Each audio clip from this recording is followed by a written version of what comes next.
Bonsoir à tous. À la une de ce journal, les échanges commerciaux prennent du plomb dans l'aile. C'est du moins le constat que font des acteurs économiques rencontrant des difficultés à effectuer des transferts financiers internationaux. Ils déplorent la multiplication des tracasseries administratives dans les mécanismes de transfert récemment mis en place par la Banque centrale et les établissements de crédit. Qu'est-ce qui fait problème? Le JICAM a tenu à rencontrer l'Association professionnelle d'établissements de crédit du Cameroun afin de poser le problème. Vous les écouterez en ouverture de ce journal. Et le courant ne passe plus entre Eneo et l'Agence de régulation du secteur de l'électricité. L'ARCEL dénonce le fait que plusieurs consommateurs camerounais étaient privés d'énergie électrique dans le cadre d'une opération menée par Eneo, opération qui présente des points d'ombre selon l'ARCEL. Qu'en est-il réellement? Élément de réponse au cœur de ce journal.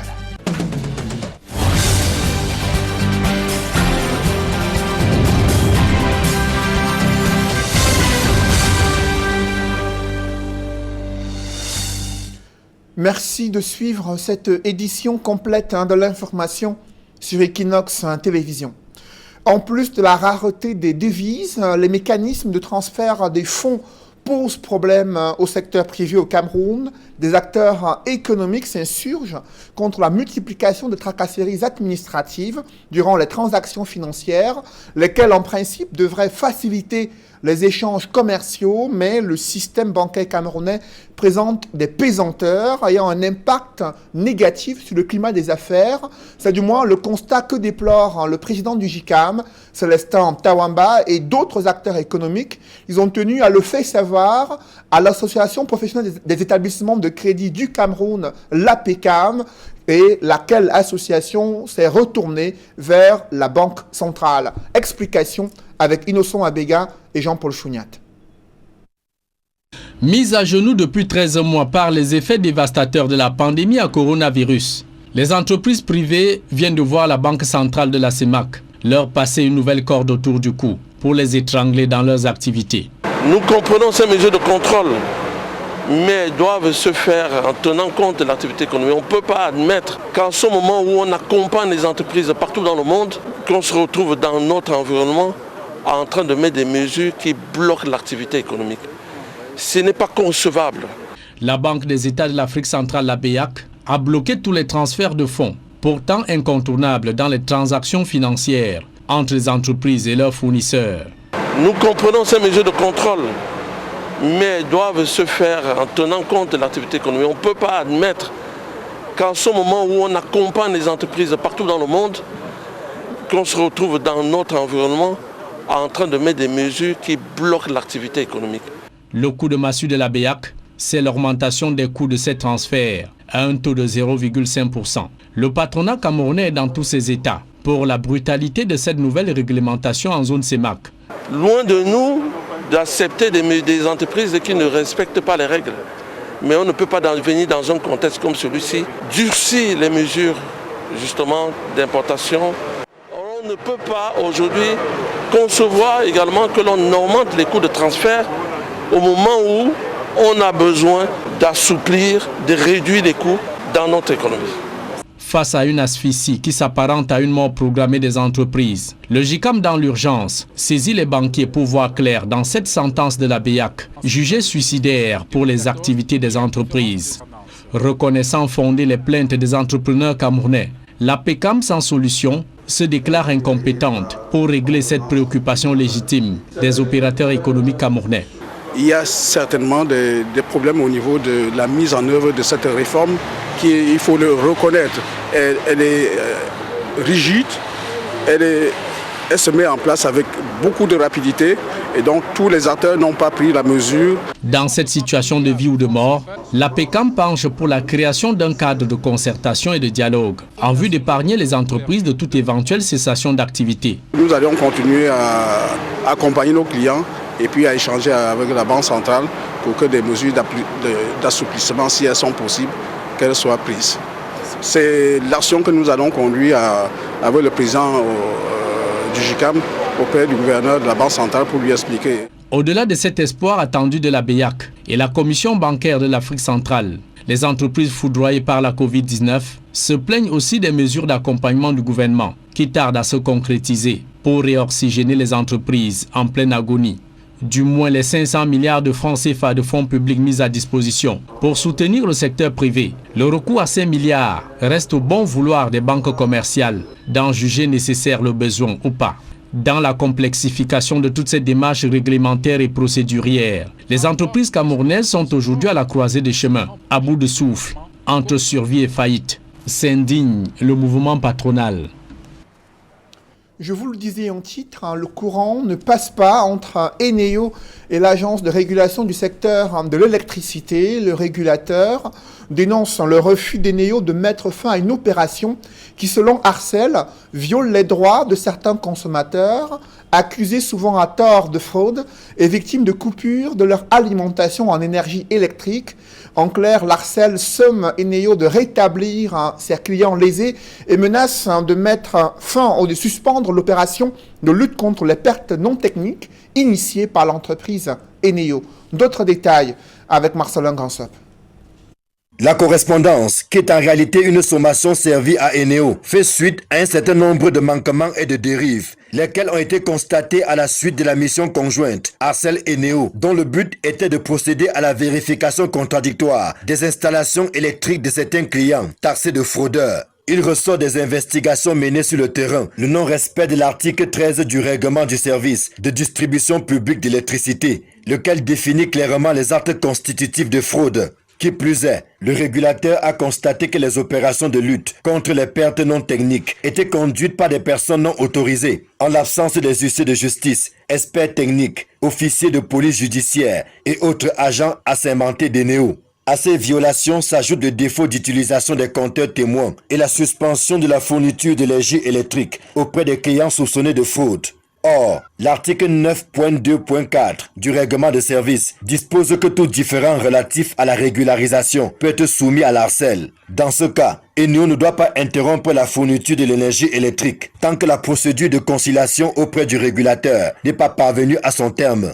En outre, certains clients alimentés par des points de livraison régulièrement connectés aux appareils de comptage fixés hors de leur domicile ou bureau continuent d'être taxés de fraudeurs, avec pour conséquence l'imputation d'une pénalité en totale violation de l'article 13 du même règlement du service. Le directeur général de l'Arcel regrette qu'à la suite de plusieurs réunions, les responsables d'Eneo aient pris des engagements qu'ils n'ont pas respectés. Le premier concernait l'annulation des factures, dès lors que les fraudes prétendues se sont avérées fausses. Ensuite, la normalisation des lignes parallèles qui ne constituent pas des fraudes et l'annulation subséquente des factures irrelatives. Enfin, l'interdiction de suspendre la fourniture de l'énergie électrique suite à une requête en contestation, sauf cas de danger manifeste sur les personnes et les biens. Tirant les conséquences de ce qu'elle considère comme un acte de défiance, l'agence de régulation du secteur de l'électricité donne 8 jours à Eneo pour exécuter les directives ci-dessus, issues de la concertation tenue en visioconférence le 24 février 2021. Jean-Pascal Nkou, le directeur général de l'Arcel, attend également que lui soient tenues les copies des notes d'information irrelatives. Ceci sans préjudice des sanctions pécuniaires et administratives, pouvant aller jusqu'à la suspension des opérations de lutte contre les pertes non techniques. Une mise en demeure musclée que Eneo n'a pas souhaité commenter. Dans le chapitre économie, le trafic des carburants frelatés prend de l'ampleur dans la région du littoral, malgré les initiatives mises en place par la Brigade nationale de lutte contre la fraude des produits pétroliers. Ce fléau continue d'être observé dans les artères de la capitale économique, mais également autour du département de la Sanaga maritime. Des précisions dans ce reportage de Eko Kalobé, Cédric Ding et Nadine Ngwafo. Cet homme ne s'attendait certainement pas à une pareille descente sur ses installations. Comme beaucoup d'autres commerçants qui jonchent les 60 km du tronçon routier Douala-Edea, il opérait dans la vente de carburant de contrebande, même si lui affirme le contraire. Même le café et restaurant, s'il faudrait que je présente les patanes, je peux les présenter parce que je me suis déjà fait enregistrer à la communauté. Il n'y a pas de cargaison. S'il y a le cargaison, filmez, vous me présentez. Il n'y a pas de cargaison. Il n'y a pas. Plus d'une centaine de hangars de fortune tomberont sous les coups de tronçonneuses de la Brigade nationale de lutte contre la fraude des produits pétroliers, diligentée par le ministère de l'eau et de l'énergie. Le ministre de l'eau et de l'énergie ayant personnellement constaté qu'il y a une prolifération des points illicites de vente des produits pétroliers lors des axes routiers et dans les rues, a mis en place une brigade mobile d'intervention à l'effet de démanteler tous ces réseaux de trafic illicite de vente des produits pétroliers dans tout le territoire national. Des commerçants qui conservent parfois ces produits hautement inflammables et nocifs dans des maisons d'habitation comme celle-ci, au mépris des risques encourus. Au total, ce sont plus d'une centaine de bidons et fûts remplis de carburant de contrebande qui seront saisis par les éléments de la brigade. Des fruits du commerce clandestin des produits pétroliers qui font perdre des sommes considérables chaque année au circuit des produits réglementés et est souvent à l'origine de drames. N'importe qui ne doit pas venir entrer dans ce secteur. Vous savez, ces produits sont extrêmement dangereux, extrêmement volatiles et ils ne vont pas être manipulés par les mains inexpertes. Vous n'avez qu'à vous souvenir du 27 janvier, la catastrophe de Tchang qui a décimé la vie de 55 Camerounais. Des produits saisis qui prendront des directions différentes selon leur qualité. Le sort, vous le savez, lorsqu'on saisit ces produits, ils sont testés, soumis à une analyse physico-chimique et lorsque la qualité est bonne, ces produits sont vendus aux enchères, aux marketeurs agréés. Lorsque la qualité est moins bonne, c'est-à-dire médiocre, et on peut vendre aux entreprises spécialisées qui utilisent ces produits comme source d'énergie pour les chaudières et autres. Mais si les produits ne sont pas de bonne qualité, bien évidemment, ils sont voués à la destruction. Une opération coup de poing qui compte bien s'étendre dans la durée. Objectif, tordre le cou au commerce du carburant de contrebande. Malgré la controverse autour du vaccin AstraZeneca et l'inquiétude à propos de ses effets secondaires, le gouvernement camerounais ignore les recommandations de certains scientifiques à propos qui appellent à surseoir l'utilisation du vaccin AstraZeneca. Ce lot de vaccins est officiellement annoncé au Cameroun. Le vaccin Johnson & Johnson fait partie également des produits attendus pour circonscrire la pandémie du coronavirus. Des précisions sur les assurances données par le gouvernement, c'est dans ce compte rendu signé Guizogo. Tout en exonérant le gouvernement de tout manquement dans la flambée de Covid-19 actuellement observée au Cameroun, le ministre de la Communication et son homologue de la Santé publique ont vendu l'idée de l'urgence de se faire vacciner contre le Covid-19 lors d'un point de presse à Yaoundé. Le vaccin apparaît de la vie générale comme la réponse la plus incontournable et la plus conséquente pour préserver les vies des populations qui le souhaitent d'en bénéficier. Après l'arrivée d'un premier lot de vaccins chinois, le gouvernement annonce qu'il va malgré tout acquérir le vaccin AstraZeneca à hauteur de 1 752 000 doses, au-delà de la suspicion qui l'entoure. L'arrivée annoncée au Cameroun pour le 17 avril 2021 de la commande du vaccin AstraZeneca de 391 200 doses. Selon le ministre de la Santé publique, le Cameroun va également acquérir le vaccin Johnson & Johnson, tandis que l'Ordre national des médecins du Cameroun a déjà offert un lot du vaccin Sputnik au gouvernement et que d'autres vaccins commandés par des structures privées sont également en voie d'acquisition. Une commande de 4 millions de doses de vaccin Johnson & Johnson a été conclue entre le gouvernement et l'Union africaine. Un don de 1200 doses de vaccin Sputnik a également été fait au Cameroun par l'Ordre national des médecins du Cameroun. D'autres structures privées s'apprêtent également à acquérir des vaccins pour le Cameroun également. Le ministre de la Santé publique, qui certifie que le Cameroun recevra des vaccins pour 20% de sa population à risque, dévoile par ailleurs les axes du plan de vaccination anti-Covid-19 mis en place par le gouvernement. Le dit plan propose un déploiement graduel de la vaccination en commençant par les personnes les plus exposées ou à risque de formes graves et de décès à la lumière des avis du Conseil scientifique pour les urgences de santé publique et du groupe technique consultatif national pour la vaccination. Reste à voir maintenant l'accueil qui sera réservé par les Camerounais à cette campagne de vaccination anti-Covid-19. engagé dans le suivi des malades atteints de coronavirus. Des personnels de santé font partie des cibles prioritaires à recevoir ce vaccin.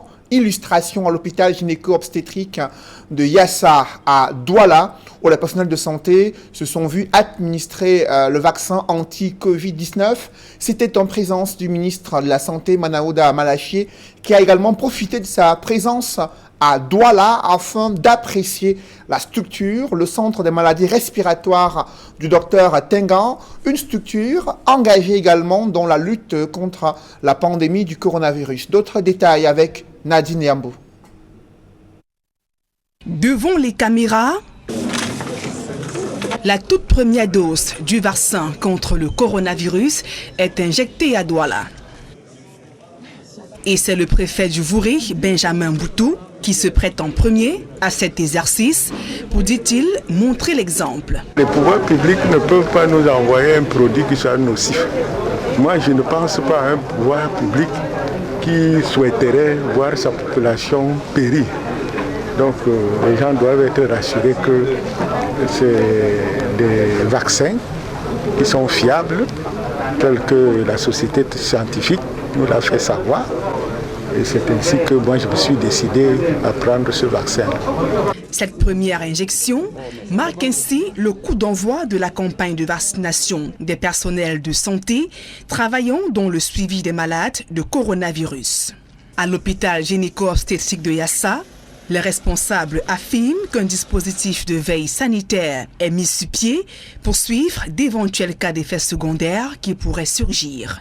Nous avons naturellement un service d'urgence et tous les malades qui seront pris en charge ici, nous avons à côté les médicaments pour pouvoir prendre les réactions d'allergie qu'ils pourraient avoir. Nous savons que c'est rare, mais par principe de précaution, toutes les mesures ont été prises pour que s'il n'y a jamais le moindre incident, que le malade soit rapidement pris en charge. Venu à Douala coordonner cette opération de vaccination contre le coronavirus, le ministre de la Santé publique a visité le plateau technique du Centre des maladies respiratoires de Bonanjo. Occasion pour la direction de cette structure hospitalière privée, s'occupant des cas de coronavirus, de se réjouir de ce que le gouvernement reconnaît enfin leur implication dans cette bataille pour éradiquer la pandémie. C'est un vrai honneur et ça montre que quelque part les pouvoirs publics ont reconnu le travail que nous faisons dans le privé et qu'on n'est pas là pour se combattre, mais c'est une synergie entre le secteur public et le secteur privé. J'ai toujours été, depuis que les vaccins sont disponibles, convaincu que c'est la seule et l'unique manière de sortir de cette grosse crise qui touche le monde entier. Dans son calendrier vaccinal, le gouvernement prévoit d'étendre la vaccination dans les prochains jours aux couches vulnérables et le grand public. Mais le défi à relever ici, la réticence des Camerounais face au vaccin. Je me suis vacciné le 12, on est 3-4-5 jours après, je n'ai rien, pas d'effet secondaire, même pas eu mal à la tête ou ne serait-ce qu'une rougeur au point d'impact. Donc en réalité ce vaccin il est très bien et j'invite d'ailleurs tout le monde à se faire vacciner suivant les ordres de priorité établis par le conseil scientifique et le NATAC. À cette dernière étape de sa tournée, le ministre de la Santé publique s'est rendu à l'hôpital La Quintiniche de Douala.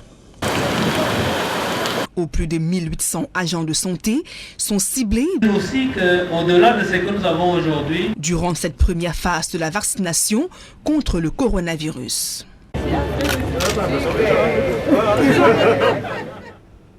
Dans le reste de l'actualité, c'est une arrivée en fanfare à l'université de Ngaoundéré pour le professeur Pascal Charlemagne Msanganyamding, mis à disposition de cette université. Il est arrivé accueilli de façon très chaleureuse par le professeur Nkouzondo et de nombreux étudiants ayant fait le déplacement, une véritable guest star, une scène qui n'a pas du tout plu au recteur de l'université de Ngaoundéré qui a essayé tant bien que mal de renvoyer la foule. Des précisions dans ce reportage signé Kedjara. Une scène qui restera mythique dans l'histoire de l'arrivée du professeur Msanganyamding à l'université de Ngaoundéré. Il ne faut pas donner l'impression qu'on fait le désordre. Le professeur Oufetchinje Melo, recteur de la dite université, qui essaye tant bien que mal de disperser la forte mobilisation qui s'est constituée autour de son établissement pour l'arrivée de l'enseignant, membre du comité central du RDPC.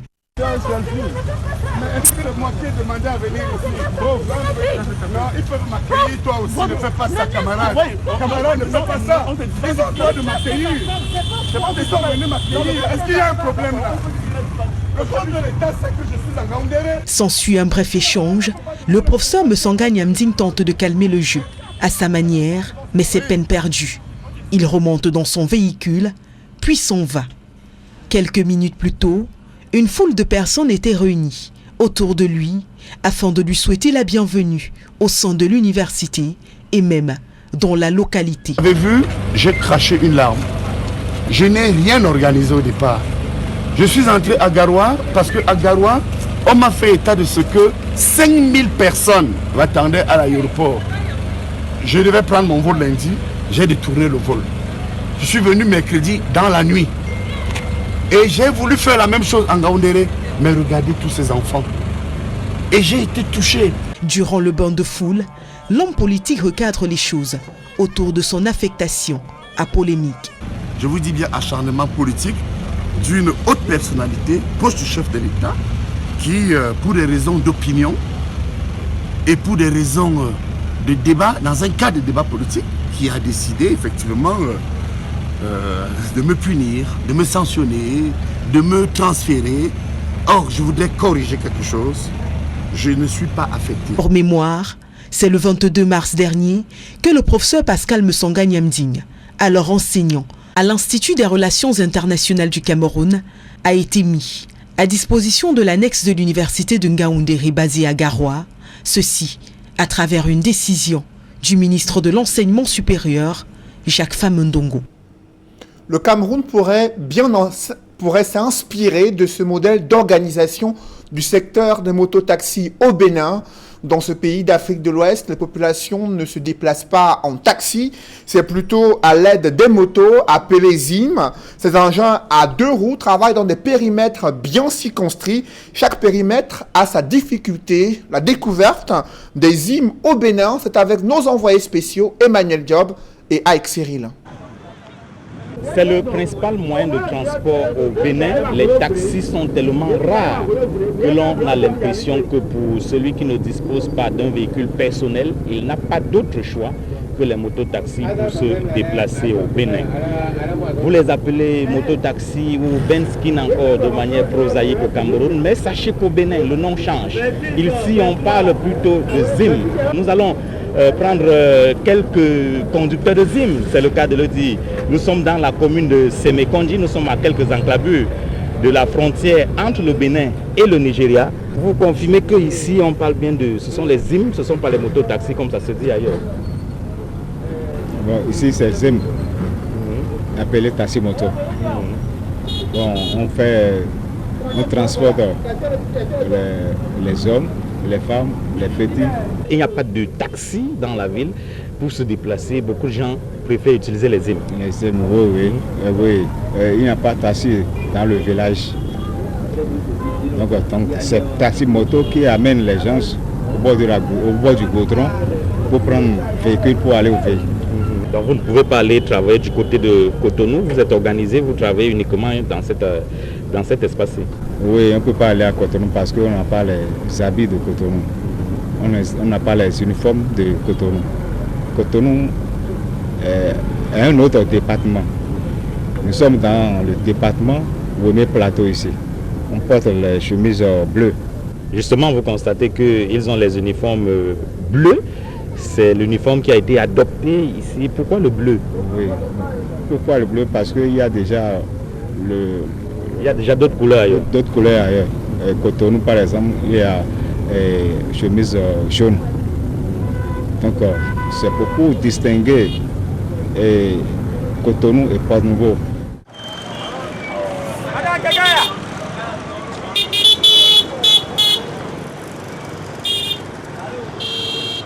Dites-nous, comment est-ce que c'est votre engin personnel ou bien vous avez un patron pour qui vous travaillez? Je travaille, c'était un contrat, mais j'ai fini déjà. La moto m'appartient. Donc vous êtes votre propre patron?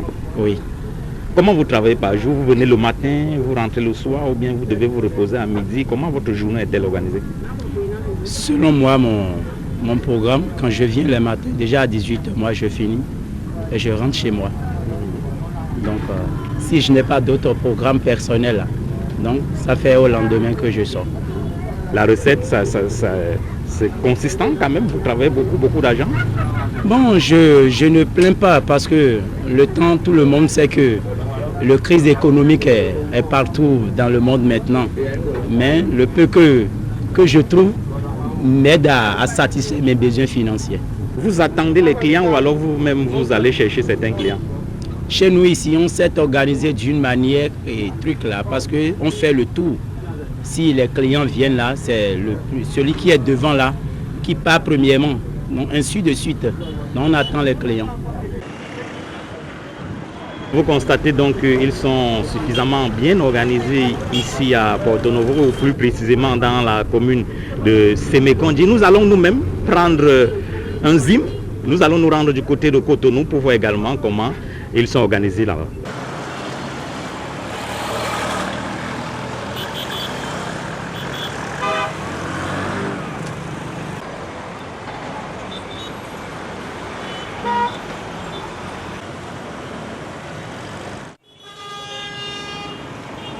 Si à Semekonji vers Porto Novo, les conducteurs de ZIM sont en bleu, à Cotonou, c'est plutôt le maillot jaune qu'ils abordent. Nous sommes ici en jaune parce que nous, les ZIM de Cotonou, nous sommes un peu différents des ZIM de Semé là-bas. Alors nous sommes ici au carrefour, au lieu dit Garito, c'est bien cela. Est-ce que vous pouvez partir d'ici pour aller travailler ailleurs ou bien vous travaillez juste dans cet espace? Non, on peut quitter ici. En tout cas, le maillot jaune là travaille pour tout le Cotonou. Si je vous prends par exemple pour aller à l'hôtel, je ne sais pas, pour aller au marché, les prix ça varie? Oui, si, ça dépend de distance, ça dépend de distance que nous avions fait par rapport à ça que nous discutons l'argent. Mais ça paye également, c'est-à-dire qu'à la fin de la soirée, vous avez beaucoup de recettes, non? Oui, si on travaille là, mais en tout cas dans le moment dans lequel nous sommes là, il y a un peu de la sécheresse par rapport à l'argent. Sinon, entre-temps là, si nous travaillons dans la journée comme ça là, de matin jusqu'au soir, on gagne 10 000 ou bien 15 000 comme ça.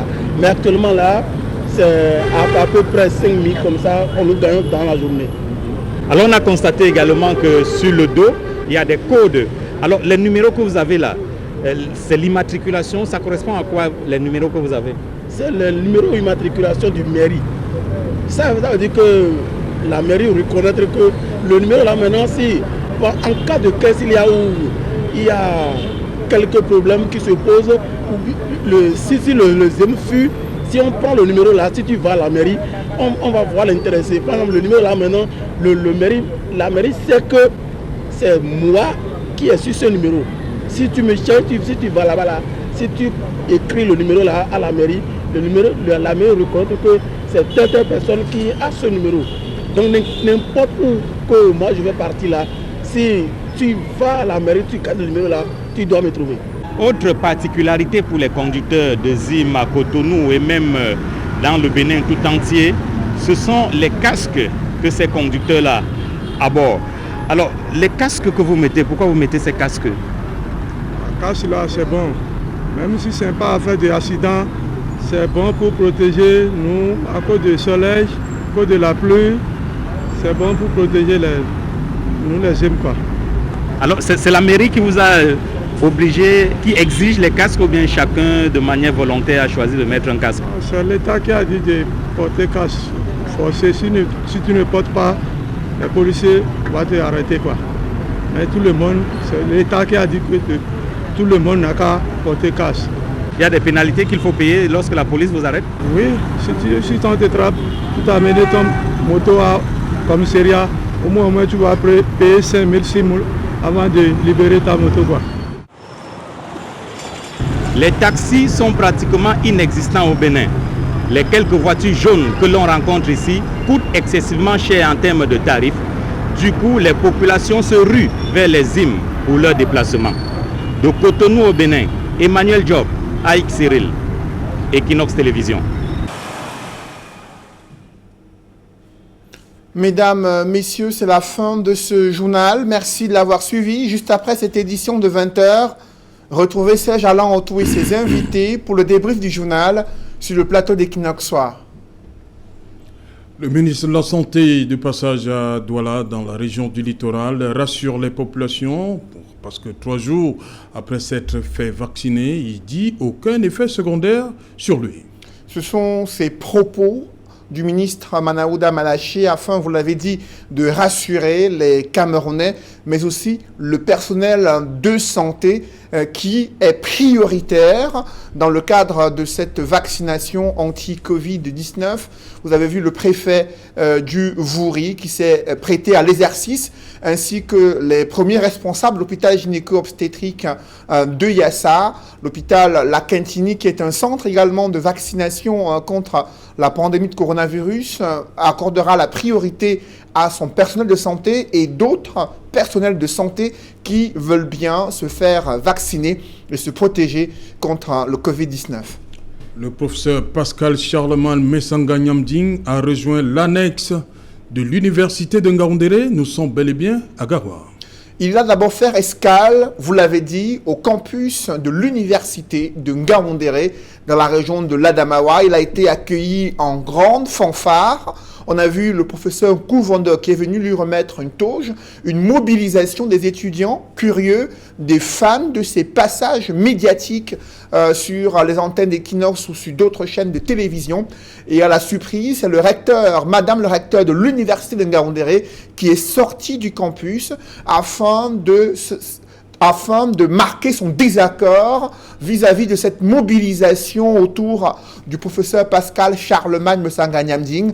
Il a déclaré à madame le recteur qu'il est un collaborateur du chef de l'État et qu'il a été mis à disposition parce que le chef de l'État l'a bien suivi et qu'il voudrait lui aussi être en osmose à la fois avec les étudiants et ses collègues universitaires.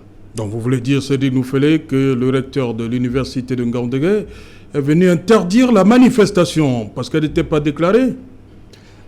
C'est une façon de voir les choses. Ah, okay. Et cela s'est bien matérialisé à travers son attitude, Serge Alain. Justement, madame, monsieur, c'est dans l'essentiel Equinox Soir, deuxième partie. Bonne soirée à vous, Cédric. Je vous souhaite une bonne soirée, Serge Alain. Rendez-vous lundi 20h. Madame.